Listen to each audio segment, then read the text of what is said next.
Polisi grebek kasino berkedok lapangan futsal di Bandung.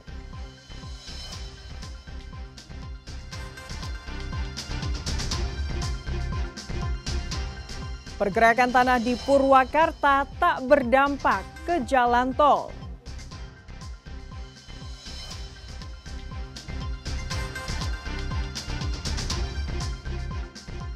Jamaah haji berbondong-bondong menuju Gua Hira.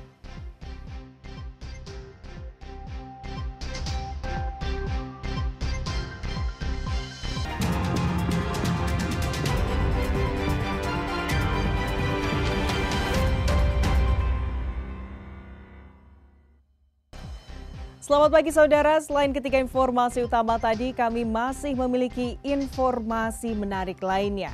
Saya Fida Alatas akan menemani Anda dengan berita independen terpercaya. Kita simak Kompas Jabar selengkapnya.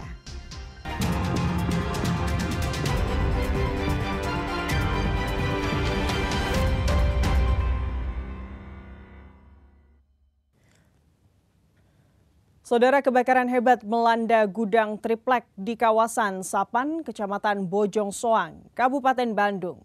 Banyaknya material yang mudah terbakar membuat api cepat membesar. Selain gudang, satu unit mobil box habis dilalap si jago merah. Inilah video amatir yang direkam dari ponsel pihak damkar yang memperlihatkan kobaran api melahap gudang triplek di Kampung Sapan, Rancakaso, Desa Tegaluar, Kecamatan Bojong Soang, Kabupaten Bandung, Rabu dini hari kemarin. Banyaknya material yang mudah terbakar membuat api cepat membesar. Setibanya di lokasi kejadian, petugas dari Dinas Pemadam Kebakaran Kabupaten Bandung mengerahkan 9 unit armada pemadam kebakaran yang terbagi dari 7 unit armada pemadam kebakaran dan 3 unit rescue serta 35 personil petugas pemadam kebakaran langsung berjibaku untuk memadamkan si jago merah. Menurut Command Center Mako Soreang Kabupaten Bandung, Bima Pratama, kejadian kebakaran tersebut terjadi pada pukul 00.50 waktu Indonesia Barat, menyebabkan satu unit mobil box habis dilalap si jago merah. Untuk objek yang kita amati gudang triplek untuk sementara. Hingga saat ini sudah berapa lama ini untuk melakukan pemadaman, Pak? Baik, jadi untuk proses pemadaman kita kurang lebih sudah hampir mau 4 jam masih melakukan proses pemadaman. Ada kendala nggak, Pak, untuk saat ini? Untuk kendala dari bahan yang mudah terbakar, terus sempat kita kesulitan untuk sumber air. Petugas masih melakukan penyelidikan untuk mengetahui dari mana api muncul pertama kali. Sementara itu nilai kerugian masih dalam penyelidikan. Naval Rabani, Kompas TV, Kabupaten Bandung, Jawa Barat. Petugas gabungan Polda Jabar dan Polrestabes Bandung grebek lokasi judi kasino berkedok tempat futsal di kawasan Jalan Ahmad Yani, Kota Bandung. Dari lokasi penggerebekan, polisi menangkap puluhan pemain judi dan menyita uang ratusan juta rupiah.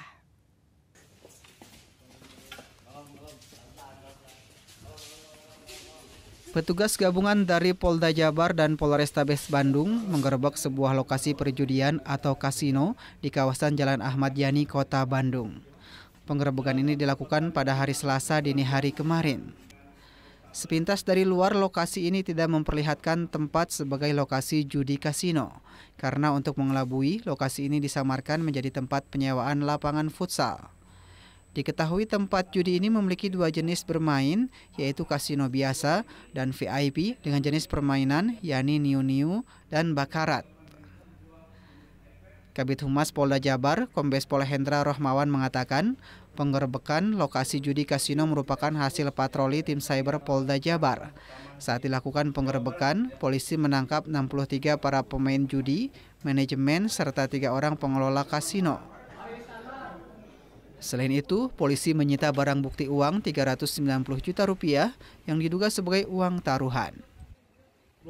Kondisinya sangat tersamar ya di keramaian kota. Kemudian promosi yang kesini adalah futsal. kita lihat tadi ada beberapa barang bukti kendaraan yang dipakai oleh pengguna dan juga karyawan di sini yang sudah kita amankan juga di sana dan posisinya tetap di sana. Jadi ini merupakan suatu tempat yang sangat terkamuflase di tengah kota, tetapi alhamdulillah polisi dapat mengendus dan menyelidiki tempat ini dan kita lakukan penggerebekan. Seluruh para pemain dan pengelola yang ditangkap sedang menjalani pemeriksaan di Mapolda Jabar untuk dilakukan penyidikan lebih lanjut.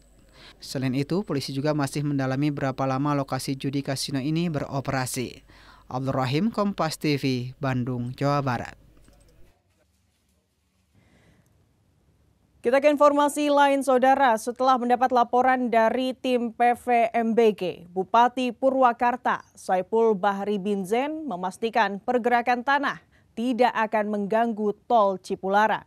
Selain itu, dari hasil penelitian, direkomendasikan seluruh warga terdampak harus direlokasi ke tempat aman. Pemerintah daerah Kabupaten Purwakarta secara resmi menetapkan tanggap darurat atas bencana pergerakan tanah di Pasir Munjul, Purwakarta. Keputusan itu diambil setelah para ahli peneliti, tim geologi PVMBG, BPBD, dan berbagai instansi terkait lain rampung melakukan penelitian. Lokasi pergerakan tanah sudah tidak layak huni, kondisi tanah juga akan terus bergerak dalam jangka waktu yang tidak bisa dipastikan. Dari hasil pemeriksaan, tim peneliti PVMBG dipastikan pergerakan tanah tidak akan mengganggu akses tol Cipularang. Meski struktur batuan di bawahnya sama, namun jalur pergerakan tanah menjauhi tol Cipularang. Selain itu, tim ahli merekomendasikan untuk merelokasi warga ke tempat aman yang disediakan pemerintah daerah Purwakarta. Kalau untuk jalan tol, walaupun kondisi batuannya bisa dibilang sama, tapi arah maupun zona longsornya ini tidak mengarah sama sekali ke arah jalan tol. Baik mahkotanya pun, baik mahkota sampai ke kaki longsornya, dia mengarah ke timur laut. Sementara jalan tolnya ada di sebelah barat, jadi sudah berbeda arah.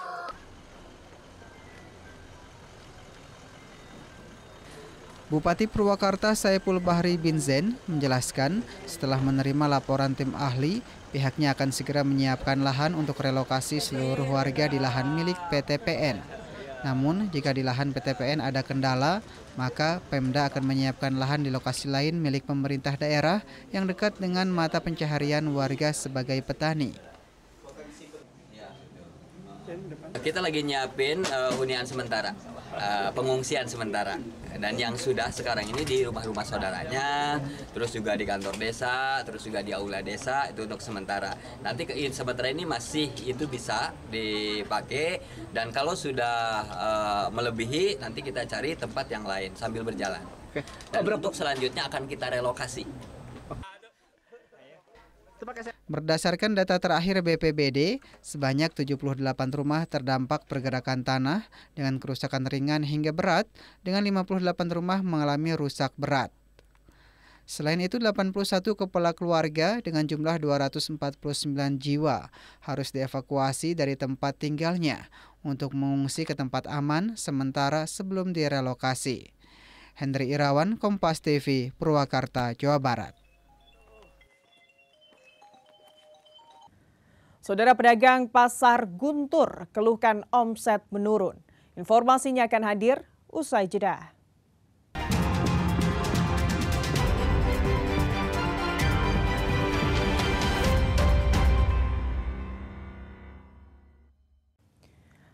Anda kembali di Kompas Jabar, Saudara. Menko Bidang Infrastruktur dan Pembangunan Kewilayahan, Agus Harimukti Yudhoyono, memberikan kuliah umum kepada Pasis Sesko TNI.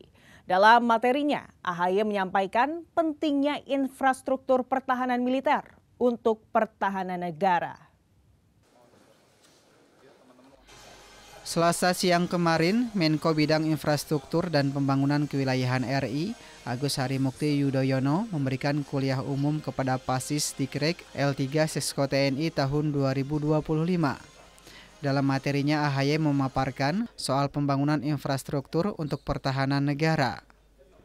TNI sebagai garda pertahanan negara harus memiliki berbagai kesiapan dalam menghadapi bentuk ancaman militer maupun non-militer di dalam maupun luar negeri.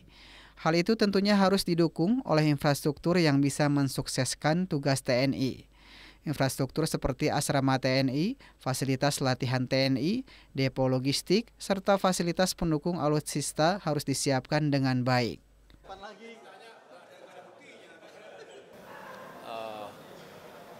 Membahas sekaligus berdialog tentang membangun infrastruktur yang dihadapkan pada situasi dan perkembangan dunia hari ini, termasuk berbagai tantangan sekaligus sebetulnya peluang yang dimiliki oleh Indonesia dan diakhiri tentunya relevansinya terhadap upaya memperkuat pertahanan negara.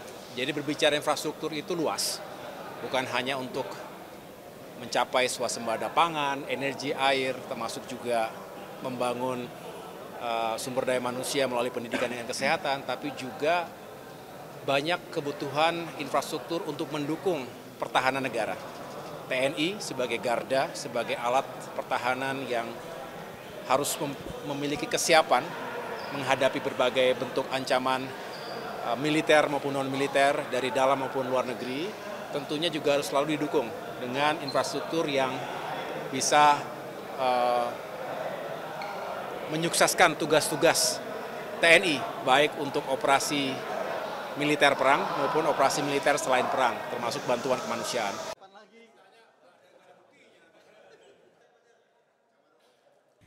Sementara itu, Saudara, pedagang Pasar Guntur Garut keluhkan omset penjualan dagangannya menurun drastis akibat daya beli masyarakat berkurang. Hal ini sudah berlangsung sejak beberapa pekan terakhir.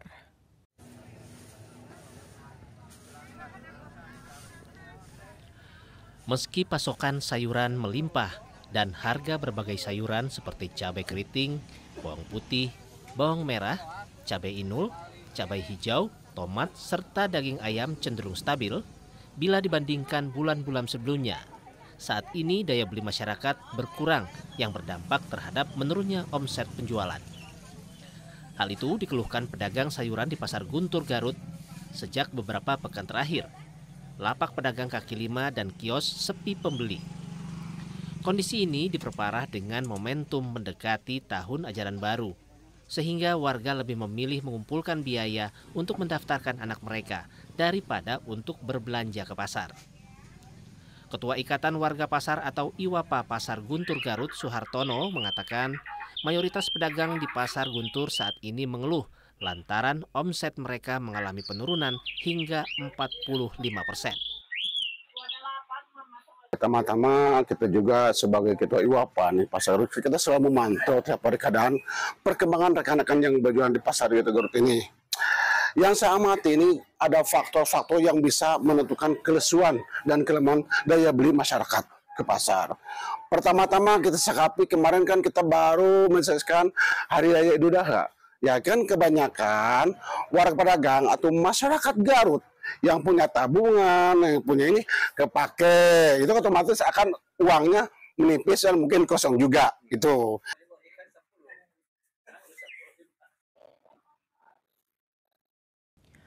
Saudara, Polda Jawa Barat menggelar bakti kesehatan dalam rangka memperingati HUT Bayangkara ke-79 di Balai Perakitan dan Pengujian Tanaman Sayuran BRMPTS Cikole Lembang, Bandung Barat. Pemilihan lokasi di Desa Cikole dikarenakan akses layanan kesehatan yang terbatas. Sebanyak 1.400 warga mendapatkan pelayanan kesehatan gratis yang disiapkan Polda Jawa Barat saat menggelar bakti kesehatan dalam rangka memperingati HUT Bayangkara ke-79 di Balai Perakitan dan Pengujian Tanaman Sayuran atau BRMPTS Cikole Lembang, Kabupaten Bandung Barat, Senin lalu. Kapolda Jawa Barat Irjen Rudi Setiawan mengatakan pemilihan lokasi di Desa Cikole karena akses layanan kesehatan yang terbatas. Warga mendapatkan pelayanan kesehatan mulai dari pengobatan umum, pemeriksaan gigi, hingga pelayanan spesialis seperti THT dan paru-paru.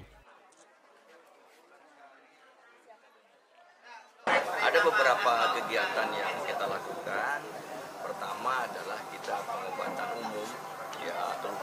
masyarakat semua sakit gatal itu kemudian ada pemeriksaan gigi, tadi beberapa petani juga kita lakukan, kemudian itu dari buat diswabel kita lakukan, kemudian ada spesialis juga, tadi ada THT, paru, kita datangkan sini untuk menangani keluhan-keluhan petani terkait dengan penyakit-penyakit.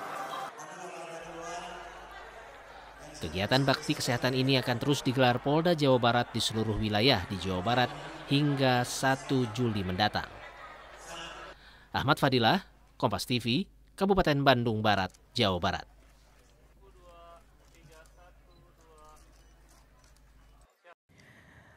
Saudara, wisata Museum Wahyu di Mekah, informasinya akan hadir usai jeda. Tetap bersama Kompas Jabar.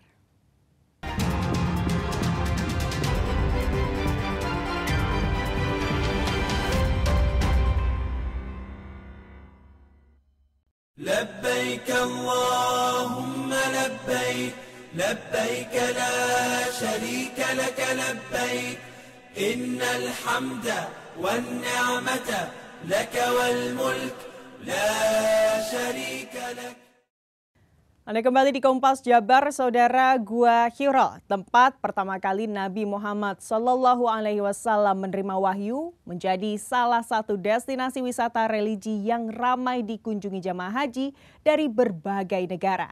Meski harus mendaki medan terjal, semangat para jamaah tak pernah surut untuk menapak tilas jejak spiritual Rasulullah di puncak Jabal Nur. Di balik kemegahan Masjidil Haram, sekitar 4 km ke arah timur laut, berdiri tegak sebuah gunung bersejarah, Jabal Nur, sang gunung cahaya. Di musim haji, tak sedikit jamaah menyempatkan diri untuk mendaki gunung setinggi 634 meter di atas permukaan laut ini. Tujuannya adalah Gua Hira, tempat pertama kali turunnya wahyu kepada Nabi Muhammad SAW melalui malaikat Jibril. Dengan lebih dari 1,7 juta meter persegi luasnya, Jabal Nur menyuguhkan panorama gunung batu yang menguji fisik dan kesabaran. Meski terik matahari menyengat dan langkah kaki mulai berat, para jamaah tetap melangkah satu persatu untuk mengenang awal mula risalah Islam diturunkan. Disinilah, dalam keheningan malam, Nabi Muhammad SAW menerima firman-Nya yang pertama. Kesannya alhamdulillah setelah kita dari Museum Al-Wahyu, kita naik ke atas, ini alhamdulillah perjalanannya cukup melelahkan. Bukitnya curam, tinggi, tapi alhamdulillah sudah ada jalan yang dibikin oleh pemerintah sehingga lebih mudah perjalanannya. Gua Hira ini merupakan gua yang bersejarah dalam perkembangan kenabian Muhammad SAW karena di sini adalah tempat menerima wahyu beliau di Gua Hira ini. Bagi banyak jamaah, ziarah ke Gua Hira bukan sekedar wisata religi, tetapi sebuah pengalaman batin yang menggetarkan, yang mengingatkan pada perjuangan dan kehendak untuk menyebarkan cahaya Islam ke seluruh dunia. Alhamdulillah, saya sudah bisa nengok walaupun tidak bisa masuk. Alhamdulillah udah bisa ke sini. Alhamdulillah, syukur alhamdulillah alamin. Mudah-mudahan berkah wala selamat. Berkesannya saya bisa nengokin di sini. Sangat terkesan banget. Ya, alhamdulillah sudah kebayar sapenya. Alhamdulillah. Mudah-mudahan saya Allah bisa ke sini lagi. Mudah-mudahan bisa ke sini lagi sama keluarga. Amin. Ya rabbal alamin. Gua Hira terus menjadi destinasi spiritual yang membuka hati dan meneguhkan jiwa para jamaah haji. Aziz Fardiansyah, Kompas TV, Mekah, Arab Saudi.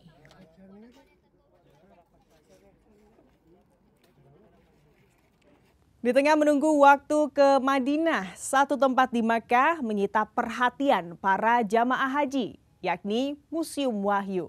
Tempat ini bukan sekedar destinasi wisata religi saja, melainkan ruang perenungan yang membawa pengunjung menelusuri jejak kenabian dan awal mula Islam diturunkan.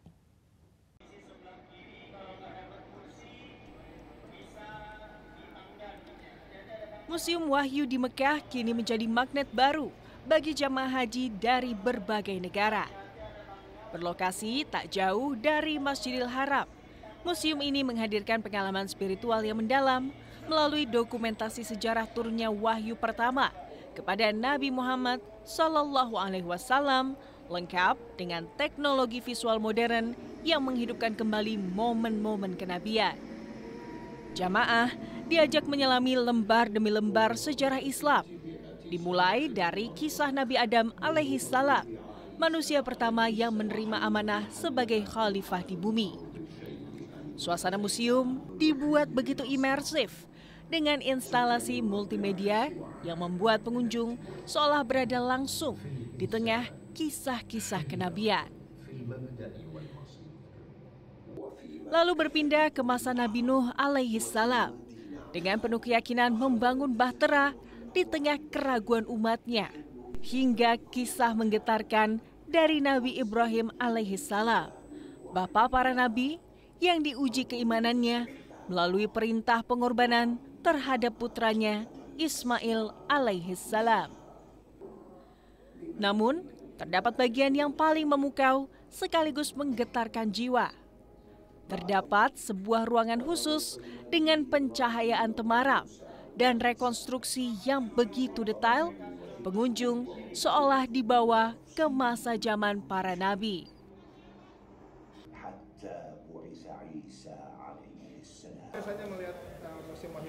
Ya, alhamdulillah di sini sungguh luar biasa sekali.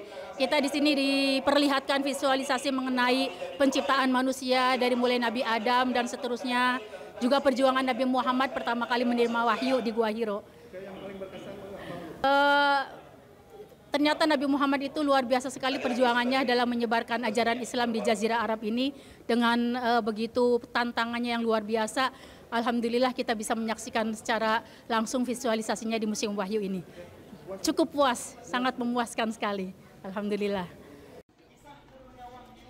Di akhir perjalanan, pengunjung masuk ke dalam replika Gua Hiro, tempat sunyi nan sakral di mana Rasulullah Muhammad SAW menerima wahyu pertama dari Allah Subhanahu wa Ta'ala melalui malaikat Jibril. Perjalanan berakhir di Gua Hiro replika, namun jejak spiritualnya terus tertanam di hati. Sangat menarik dan detailnya cukup lengkap dan cukup nyaman ya. Juga ada bahasa Indonesianya dan penerjemahnya. Saya kira kalau tidak ke sini, jamaah Indonesia tidak lengkap lah mengunjungi Makkah. Cukup jelas, cuman terlalu singkat. Wahyu kepada Rasulullah. Sampai meneteskan air mata lah kalau yang menghayati ceritanya. Museum Wahyu tak hanya menyuguhkan sejarah, tetapi mengajak setiap pengunjung untuk mengingat kembali tujuan hidup sebagai hamba dan tanggung jawab sebagai khalifah di bumi. Di antara ribuan langkah ziarah, disinilah hati dihentikan sejenak untuk menyimak pesan-pesan langit yang kekal. Hazifar Diansyah, Kompas TV, Mekah, Arab Saudi.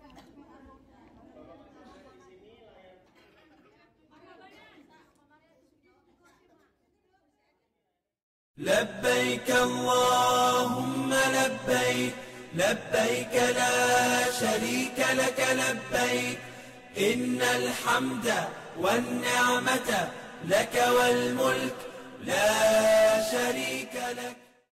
Saudara, dengan berakhirnya informasi tadi sekaligus mengakhiri Kompas Jabar episode hari ini. Saya Fida Alatas beserta kru yang bertugas mengucapkan terima kasih dan sampai jumpa.